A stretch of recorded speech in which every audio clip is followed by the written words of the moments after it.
शुद्धार की व्रत कथा। भारत वर्ष में ये राजा राज करता हुआ बड़ा बड़ा तानी ताबी और दान नित्य गरीब को ब्राह्मणों को सहायता करता है। ये बात उसके राजा को अच्छी नहीं लगती थी। ना ही गरीब को दान देती, ना भगवान का पूजन करती और ना राजा को भी दान देने से मना किया करते थे। एक दिन राजा शिकार खेलने वन को गए थे तो रानी महल में अकेली थी। उसी समय विश्वदेव साजी के रूप में इसमें राजा के महल में भिक्षा मांगने गए और भिक्षा मांगी तो रानी भिक्षा लेने से इनकार कर दिया। कहा, हे साधु महाराज, मैं तो धर्मपन से तंग आ रही, मेरा पति सारा धन लौटाता है। मेरी इच्छा है कि हमारा सब धन नष्ट हो जाए, ना बजे बांसुरी। तो साधु ने कहा, हे देवी, तुम बड़ी अजीब हो। धन संतान सभी चाहते हैं, पुत्र और लक्ष्मी तो पापी को घरनी चाहिए। यदि तुम्हारे पास अधिक धन है तो भोजन को भूखों को भोजन कराओ, प्यासों को पंप लगवाओ, मुसाफिरों को धर्मशाला खुलवाओ और जो निर्धन अपनी कुंवारी कन्या का विवाह नहीं करा सकते उनका विवाह करा दो। ऐसा करने से कई काम है जिसका करने से यश में परलोक फैलेगा। परंतु रानी पर उपदेश का कोई प्रभाव ना पड़ा। वो बोली, महाराज आप मुझे कुछ ना समझाए, ऐसा धन नहीं चाहती कि हर जगह बांटते फिर। उत्तर दिया कि तुम्हारी यदि ऐसी इच्छा है तो तुम ऐसा ही करना। विश्वदेव के दिन घर लीप कर पीली मिट्टी से सिर धोना, मोची चाकर कपड़ा धोना। ऐसा करने से तुम्हारा सारा धन नष्ट हो जाएगा। वह कैसा नष्ट हो जाएगा। इतना कहकर वह साधु वहां से अलोप हो गया। जैसे साधु ने कहकर गया था, रानी ने पैसा ही किया था। 6 बार बीते ही थे, उसका समस्त धन नष्ट हो गया और भोजन के लिए दोनों तरसने लगे। शासक भोजन से दुखी रहने लगे। तो राजा रानी से कहने लगा, तुम यहाँ पर रहो, मैं दूसरे देश जाऊंगा, क्योंकि यहाँ पर मुझे सभी अनुष्ठान थे, इसलिए कोई कार्य नहीं कर सकता। देश छोड़ी परदेश बराबर भीगे आकर राजा परदेश से लगाया, जंगल को जाता, लकड़ी काट कर लाता, किसी भी शहर में बेचने लगा और जंगल बेचता लटकाता और शहर में बेचता। इस तरह जीवन व्यतीत करने लगा। एक दिन दुखी होकर जंगल में एक पेड़ के निश्चय रूप से आसन जमाकर बैठ गया। वो अपनी दिशा को देखकर व्याकुल होने लगा। बृहस्पतिवार का दिन था। इसने देखा कि निर्जन वन में साधु प्रकट हुआ है। साधु भेष में स्वयं विश्व देवता थे। लकड़हारे ने सामने आकर बोले, हे लकड़हारे, तू इस सुनसान जंगल में तू चिंता मगन क्यों बैठा है। लकड़हारे ने दोनों हाथ जोड़कर प्रणाम किया। उत्तर दिया कि महात्मा जी, आप सब कुछ जानते हो, मैं क्या कहूँ। यह कह रोने लगा और साधु को आत्मकथा सुनाई। महात्मा जी ने कहा, तुम्हारी स्त्री ने विश्वदेव के दिन वीर भगवान की निरादर की है, जिसके कारण रुष्ट होकर तुम्हारी दिशा कर दी गई है। अब चिंता को दूर करके मेरे कहने पर चलो, सब कष्ट दूर जाएंगे और पहले से अधिक संपत्ति देंगे। तुम विश्वदेव के दिन पाठ किया करो। 2 पैसे के चना मनक का मंगवा कर उसका प्रसाद बनाओ। शुद्ध जल से लोटे में शक्कर मिलाकर अमृत तैयार करो। कथा के पश्चात सारे पढ़ने वाले सुनने वाले प्रेमियों को अमृत प्रसाद बनाकर आप भी ग्रहण किया करो। ऐसा करने से कई काम है, करने से मनोकामना पूर्ण होगी। भगवान तुम्हारी मनोकामना पूर्ण करेंगे। साधु के ऐसे वचन सुनकर लकड़हार बोला, हे प्रभु, मुझे लकड़ी बेचा इतना पैसा नहीं मिलता जिससे भोजन के उपरांत कुछ बचा सकूं। मैंने अपनी रात्रि में अपनी स्त्री को व्याकुल देखा है। मेरे पास कुछ भी नहीं है उसकी खबर मांग सकूं। साधु ने कहा, हे लकड़हार, तू किसी बात की चिंता मत कर। विश्वदेव के दिन रोजाना की तरह लकड़ियां को लेकर शहर को जाओ। तुमको रोज से दुगना धन प्राप्त होगा। तुम भली भांति भोजन कर लोगे तथा विश्वदेव की पूजा का भी सामान आ जाएगा। इतना कहकर साधु महाराज अंतर्धान हो गए। धीरे धीरे समय व्यतीत होने पर वही फिर बृहस्पतिवार का दिन आया। लकड़हारा जंगल से लकड़ी काटकर किसी भी शहर में बेचने लगा। उस दिन से और अधिक पैसा मिला, जिससे राजा चना गुड़ लाकर गुरुवार का व्रत किया। उस दिन से उसके सभी कलेश दूर हो गए। जब दोबारा गुरुवार का व्रत आया तो बृहस्पतिवार का व्रत करना भूल गया।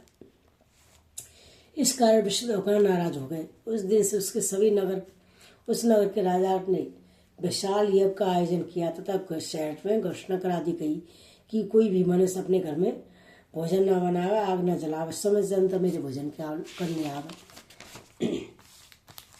आवे। जो आज्ञा को नहीं मानेगा उसके लिए फांसी की सजा दी जाएगी। इस तरह की घोषणा संपूर्ण आरंभ करवा दी गई। आज्ञा अनुसार शहर के सभी लोग भोजन करने लगे। लकड़ा कर देर में पहुंचा, इसलिए राजा अपने साथ वाले गए और ले जाकर भोजन करा रहे थे तो रानी की दृष्टि उस खूंटी पर पड़ी। उसका हाल लटका हुआ था, वहां पर ना दिखाई दिया। रानी ने निश्चय किया कि मेरा हाल इसी मनुष्य से आ लिया है। उसी समय पुलिस को बुलवाकर जेल खाने डलवा दिया। जब लकड़हारा जेल खाने पड़ गया तो बहुत दुखी होकर विचार करने लगा, ना जाने कौन से पूर्व जन्मों से कर्मों से मुझे दुख प्राप्त हुआ है। उसी साधु को याद करने लगा जो जंगल मिला था। उसी समय तत्काल विश्वदेव साधु के रूप में प्रकट होकर उसकी दिशा को देखकर कहने लगा, अरे मूर्ख, तूने विश्वदेव की कथा नहीं की है, इस कारण तुझे दुख प्राप्त हुआ है। अब चिंता मत कर। विश्वदेव के दिन जेल खाने के दरवाजे पर 4 पैसे मिलेंगे, उसे तो पूजा करना। तेरे विश्वदेव की पूजा करना तो सब कष्ट दूर हो जाएंगे।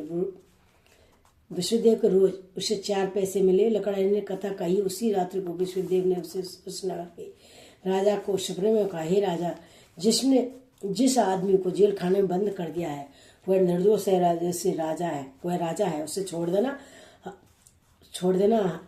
रानी का हार उसी खूंटी पर लटका हुआ है। अगर तू ऐसा नहीं करेगा तो राज को नष्ट कर दूंगा। इस तरह रात्रि के सपने को देखकर प्रातः काल उठा और खूंटी पर हाथ देकर लकड़हारे को बुलाकर क्षमा मांगी तथा लकड़हारे को युवा अवसर देकर विदा किया तथा विश्वदेव के अनुसार लकड़हारा अपने नगर को चल दिया। जब अपने नगर के निकट पहुंचा तो उसे बड़ा आश्चर्य हुआ। नगर में पहले से यह बाग तालाब बहुत सी धर्मशाला बन गई तो नगर के बन गई है। तो रानी बहुत सी धर्मशाला मंदिर आदि बन गए हैं। तो राजा ने पूछा, किसकी धर्मशाला है? तो नगर के सब लोग कहने लगे, रानी और बांदी क्या है? तो राजा को आश्चर्य हुआ, गुस्सा भी आया। जब रानी ने यह खबर सुनी कि राजा आ रहे हैं तो उसने बांदी से कहा, हे दासी, हमको देख राजा को इतनी बुरी हालत में छोड़ गए। हमारी ऐसी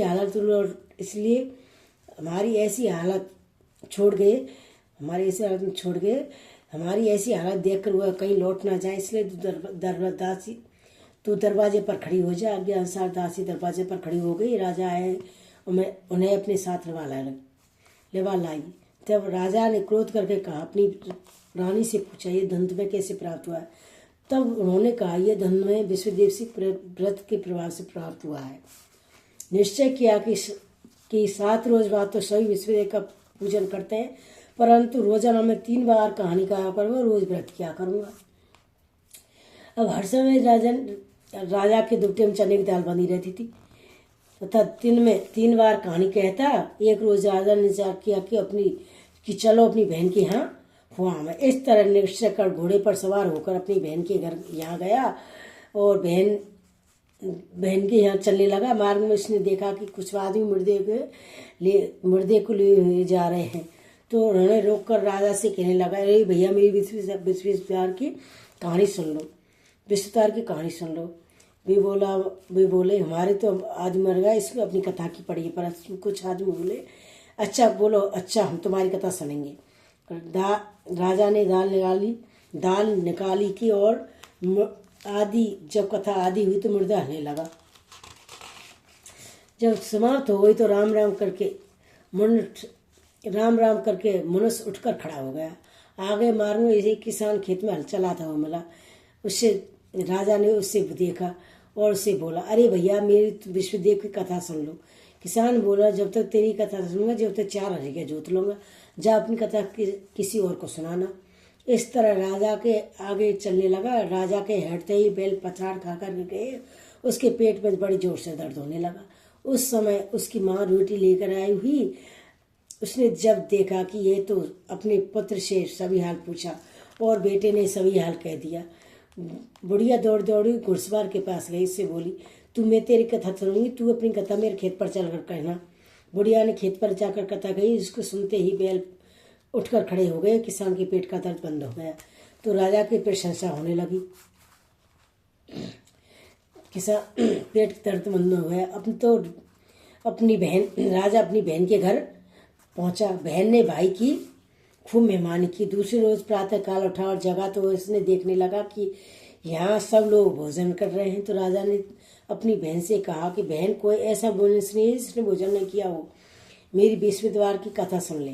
बहन बोली, हे भैया, यह देश ऐसा ही है। पहले यहाँ भोजन करते हैं, उसके बाद अन्य काम करते हैं, और कोई पड़ोस में वो देख कर आओ, पड़ोस में देख कर आओ। वह ऐसा कहकर देखने चली गई, परंतु ऐसा कोई व्यक्ति नहीं मिला जिससे भोजन ना किया हो। उसने एक भोजन ना किया हो। अंत में एक कुमार के घर गई जिसका लड़का बीमार था। उसने भोजन मालूम हुआ कि उनके यहाँ 3 रोज से किसी ने भोजन नहीं किया। अपनी रानी से कहा, भैया से कथा सुनने के लिए कहा। कुमार से कहा, वो तैयार हो गया। तो राजा ने जाकर विष्णुदेव कथा कही। उसको सुनकर उसका लड़का ठीक हो गया। तो राजा की प्रशंसा होने लगी। एक रोज राजा ने अपनी बहन से कहा, हे बहन, हम अपने घर जाएंगे, तुम्हें तैयार हो जाओ। राजा की बहन ने अपनी सास से कहा। सास ने कहा, हाँ चली जा, परंतु अपने लड़के को मत ले जाना, क्योंकि तेरे भाई का औलाद नहीं है। भैया, मैं तो चलूंगी, पर कोई बालक नहीं जाएगा। राजा बोला, जब कोई बालक नहीं चलेगा तो तुम क्या करोगे? बड़े दुखी होकर मन से राजा नगर को लौट आया। और राजा ने अपनी रानी से कहा, हम निर्वंश राजा हैं, मगर मुख धर्म आदि नहीं है, भोजन आदि कुछ आदि नहीं किया। रानी बोली, हे प्रभु, विश्वदेव ने सब कुछ त्याग, औलाद भी अवश्य देंगे। उसी रात को विश्वदेव ने राजा को सपने में कहा, हे राजा, उठ, सभी सुख त्याग देते, रानी गर्भवती है। राजा की यह बात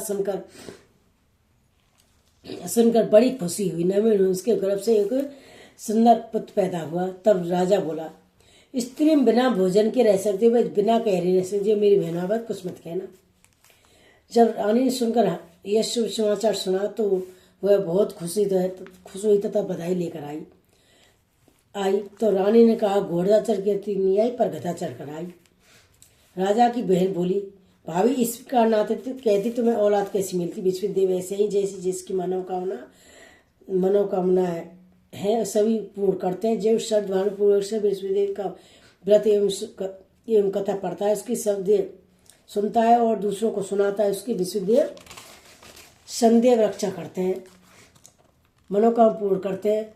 भगवान विश्वदेव उसकी संदेव रक्षा करते हैं। संसार में सर्वभावना से भगवान जी का पूजन सच्चे हृदय से करते हैं, उनकी सभी मनोकामना पूर्ण करते हैं। जैसी सच्ची भावनाओं से रानी और राजा ने उसकी कथा का गुणगान किया था, सभी इच्छाएं विश्वदेव जी ने पूर्ण की थी। इसलिए पूर्ण कथा सुनने के बाद प्रसाद लेकर जानी चाहिए, हृदय से मनन करना चाहिए, जय जयकार बोलना चाहिए। जय विष्णु भगवान की जय। दूसरी विस्तार कथा।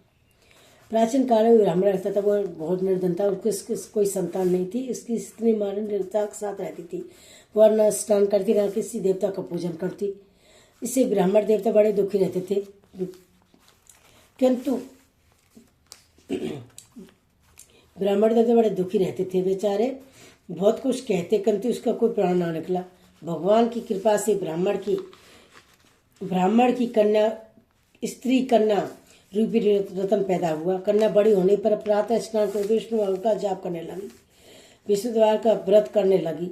अपने पूजन पाठ को समाप्त करके पाठशाला के मार्ग में पूजन पाठ को समाप्त करके स्कूल जाती और अपनी मुट्ठी में जौ भर के ले आती और पाठशाला के मार्ग में डोलती जाती। तब ये सोन के हो जाते। लौटते समय उनको भून कर घर को ले आती थी। एक दिन वह बाल का सूप में उस सोने के जौ को फटक कर साफ कर रही थी। उसके पिता ने देख लिया और कहा, ये बेटी, सोने के जौ को सोने को सूप होना चाहिए। दूसरे दिन विश्वदेव ने प्रार्थना विश्वदार का दिन था। कन्या व्रत रखा और कहा, विश्वदेव से प्रार्थना करके कहा, मैंने आपकी पूजा सच्चे हृदय से की है, तो मेरे लिए सोने सूप दे दो। विश्वदेव ने उसकी प्रार्थना स्वीकार कर ली। रोजाना की तरह हुआ जो कन्या जो फैलाती हुई जाने लगी। जब लौटकर जो बीन रही थी, विश्वदेव की कृपा से सोने का सूप मिला। उसे वह घर ले आई और उसमें जौ साफ करने लगी। परंतु उसकी माँ का एक ढंग रहा। एक दिन की बात है कि वह कन्या सोने के सूप में जौ साफ कर रही थी। उस समय उस शहर का राजपूत वहां को निकला। उस कन्या के रूप और कार्य को देखकर उदास हो गया तथा मैं अपने घर आकर उदास होकर लेट गया। और तो राजा को इस बात का पता लगा तो अपने प्रधानमंत्री के सास उसके पास गए और बोले, हे बेटा, किस बात का कष्ट है, किसने अपमान किया है, किसने अपमान किया है अथवा कोई कार्य हो, वही कार्य करूँगा जिससे तुम्हें प्रसन्नता हो। अपने पिता की राजकुमार बातें सुनी तो वह बोला, मुझे आपकी कृपा से किसी बात का दुख नहीं, किसने अपमान नहीं किया है, परंतु जो उस लड़की से विवाह करना चाहता हूँ जो सोने की सूप में जो साफ कर रही थी। यह सुनकर राजा आश्चर्य पड़ गया। बोला, हे बेटा, इस तरह की कन्या का पता तुम ही लगाओ, मैं उसके साथ तेरा विवाह करवा दूंगा। राजकुमार ने उस लड़की के घर का पता बतलाया। तब मंत्री उस लड़के के घर गए और ब्राह्मण देवता सभी हाल बतलाया। ब्राह्मण देवता राजकुमार ने सब लड़की के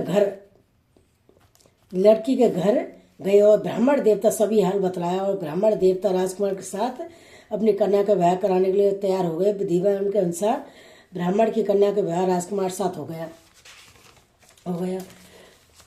कन्या के घर से जाते कि ब्राह्मण की घर में गरीबी का निवास हो गया। अब तो राजा के अन्न बड़ी मुश्किल से मिलता था। एक दिन दुखी होकर ब्राह्मण देवता पुत्री के पास गए और बेटी ने पिता की दुखी अवस्था देखकर कहा अपनी माँ को समझाने लगा तथा अपनी माँ का हाल पूछा। तब ब्राह्मण ने सभी हाल कहा। कन्या ने बहुत सा धन देकर अपने धन देकर और अपने पिता को विदा किया। इस तरह ब्राह्मण का सुखपूर्व व्यतीत हुआ।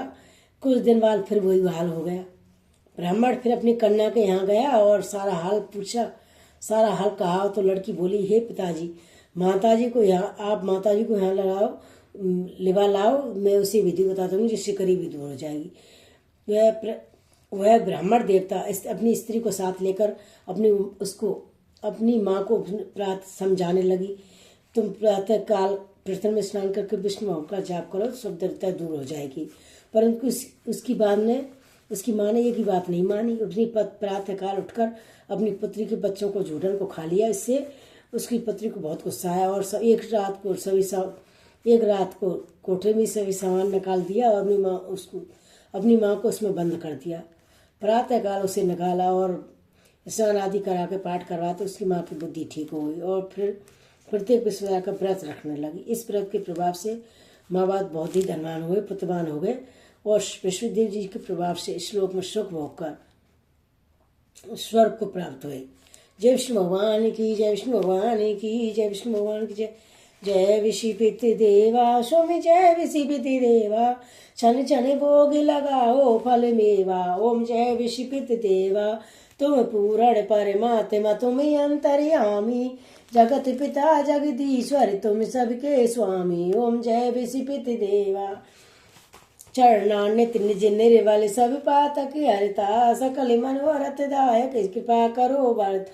जय विषिपित देवा,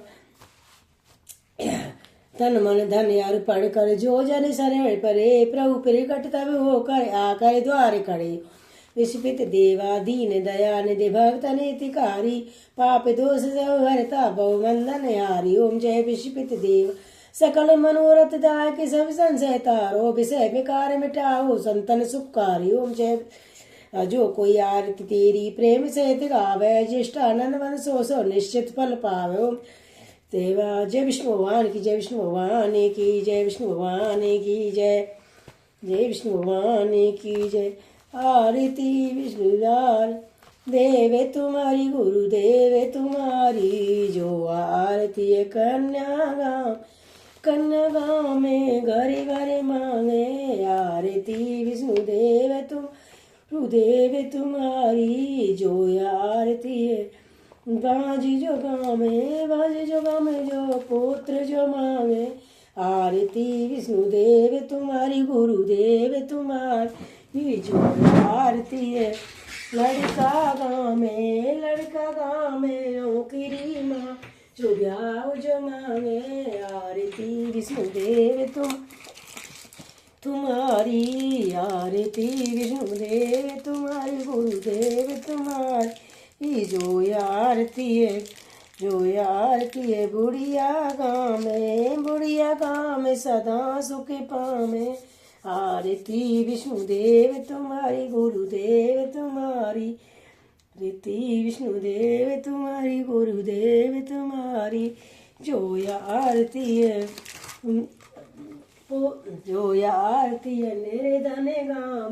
निर्धन गाँव में जो अनधन माँ लक्ष्मी मांगे आरती विष्णुदेव तुम्हारी गुरु तुम्हारी जो आरती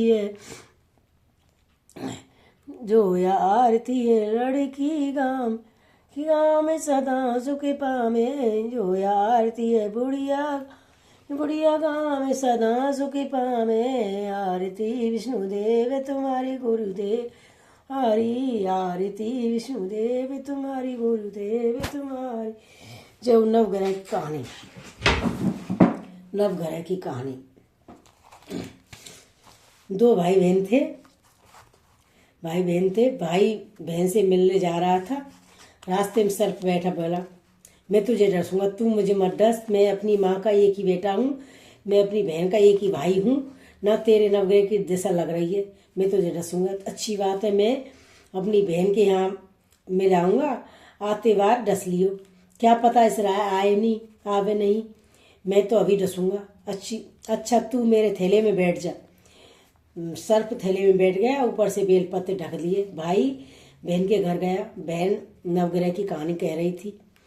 बहन भाई से बोली, भैया तू भी बैठ जा, पीछे बतलाएंगे, पहले नवग्रह मेरी कहानी सुन लो। बहन ने कहानी कही, जी की, जानवर की, हाथी की, घोड़े की, भाई की, बहन की, पति की, परमेश्वर की, बेटा की, बेटी की, शादी की, ब्याह की, जी की, जमाई की, नौकरी की, चाकरी की, रोजगार की, घर की बाहर की, सबकी नवग्रहण शांत कर दियो। बेटा की, बेटी, जमाई की, सबकी नवग्रहण शांत कर दियो। ग्रह चला 8 पैर, बंदा चला 4 पैर, ग्रह चला 8 पैर, बंदा चला 4 पैर, सबकी नवग्रहण शांत कर दियो। सांप बिच्छू सबकी नवग्रहण शांत कर दियो। सभी नवग्रहण चूल्हे में झोंकू, भट्टी में झोंकू, चूल्हे में झोंकू, भट्टी में झोंकी। ग्रह चला 8 पैर, बंदा चला 4 पैर, ग्रह चला 8 पैर, बंदा चला 4 पैर, सांप बिच्छू सब भमरे आग में जल जाइयो। कहानी कह के खड़ी हुई, भाई से बोली, भैया भाई थैले में क्या लेकर आया है? बहन ने थैला छीन लिया। बहन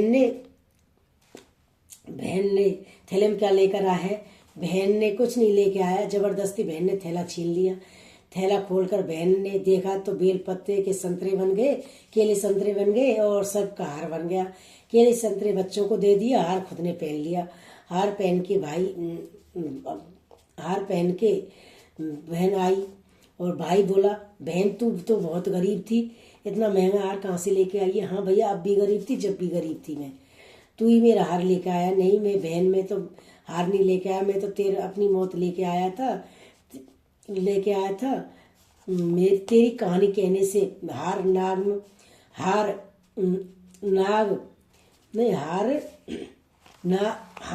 बन गया, मतलब नाग हार बन गया, नाग हार बन गया और तेरे भाग का है, तू ही रख ले। बहन भाई से बोली, भैया तेरे भाई नवग्रह की दिशा लग रही है, तेरे भाई नवग्रह की दिशा लग रही है, मेरी भाभी से कहना नवग्रह की कहानी कहा करेगी। घर गया और अपनी बहू से बोला, हमारे नवग्रह की दिशा लग रही है, हम कहानी कहेंगे तो तू सुनोगी और मैं कहूँगा तो तू सुनोगी और तू कहेगी तो मैं सुनूंगा। और चावल चीनी के दाल चीनी निकाली और लोटा भर के पानी का लिया। चावल चीनी के दाने ले आई और लोटा भर के पानी का ले आई लाई। कहानी कही, जी की, जानवर की, हाथी की, घोड़े की, कुत्ते की, बिल्ली की, देवरानी की, जेठानी की, सास की, ससुर की, घर की, धनी की, पति की, परमेश्वर की, बेटा की, बेटी की, घर की, घर की, दुकान की, घर की, रोजगार की, और पति की, बेटा की, शादी की, ब्याह की, नौकरी की, चाकरी की, बेटा की, नौकरी की, चाकरी की, शादी की, ब्याह की, सबकी नवग्रहण शांत कर जाइए। और बेटे की, नौकरी की, चाकरी की, और घर की, बाहर की, सबकी नवग्रहण शांत कर जाइए। सांप बिच्छू आग में जल जाइए। ग्रह चला 8 पैर, बंदा चला 4 पैर, सब नवग्रह चूल्हे में झोंको, भट्टी में झोंको, सभी नवग्रह चूल्हे में झोंको, भट्टी में कोई। ग्रह चला 8 पैर, बंदा चला 4 पैर, ग्रह चला 8 पैर, बंदा चला 4 पैर, सांप बिच्छू सब आग में जल जाइए। और आज बार शनिवार, रविवार, सोमवार, मंगलवार, बुधवार, बृहस्पतिवार, शुक्रवार, शनिवार, 8 वारों को नमस्कार, धरती माता को नमस्कार, नवग्रह को नमस्कार। जय श्री श्याम। नवग्रह की दिशा बहन की उतारी, ऐसी सबकी उतारी, कहते सुनते हुए मुकरा भरते। जय नवग्रह माता की जय। जय हो नवग्रह महारानी की जय। जय हो नवग्रह माता की जय। आज सोमवार है, विष्णु जी, आज सोमवार है, भोले जी का, आज बृहस्पतिवार है, विष्णु जी का वार है, विष्णु जी का वार है, लक्ष्मी जी का साथ है, जो कोई सच्चे मन से गावे उसका बेड़ा पार। आज शुक्रवार है, संतोषी का वार है, जो कोई सच्चे मन से गावे उसका बेड़ा पार। आज शनिवार है, शनिदेव का वार है, जो कोई सच्चे मन से गावे उसका बेड़ा पार। आज रविवार है, आज रविवार है, सूरज जी का वार है, जो कोई सच्चे मन से गावे उसका बेड़ा पार है। आज सोमवार है, भोले जी का वार है, गौरा जी का साथ है, जो कोई सच्चे मन से गावे उसका बेड़ा पार है। आज मंगलवार है, हनुमान जी का वार है, जो कोई सच्चे मन से गावे उसका बेड़ा पार है। आज बुधवार है, गणपति जी का वार है, जो कोई रिद्धि सिद्धि का साथ है, जो कोई सच्चे मन से गावे उसका बेड़ा पार है। आज बुधवार, आज बृहस्पतिवार है, विष्णु जी का वार है, लक्ष्मी जी का साथ है, जो कोई सच्चे मन से गावे उसका बेड़ा पार है। जय विष्णु भगवान की जय। विष्णु भगवान की सारी जय। विष्णु भगवान की जय। विष्णु भगवान की जय। जय हो। राधे राधे रटो चले आएंगे बिहारी, आएंगे बिहारी, चले आएंगे बिहारी, राधा मेरी चंदा चकोरे बिहारी। राधे राधे राधे राधे रटो चले आई हरी, राधे राधे रटो चले आएंगे बिहार। जय हो विष्णु भगवान की जय। विष्णु भगवान की जय। विष्णु भगवान की जय। जय हो विष्णु भगवान की जय। विष्णु भगवान की जय। विष्णु भगवान जय। विष्णु भगवान की जय। विष्णु भगवान की जय। जय हो विष्णु भगवान की जय। विष्णु भगवान की जय। विष्णु भगवान की जय। जय हो विष्णु भगवान की जय। जय हो विष्णु भगवान की जय। विष्णु भगवान की जय। विष्णु भगवान की जय। विष्णु भगवान की जय।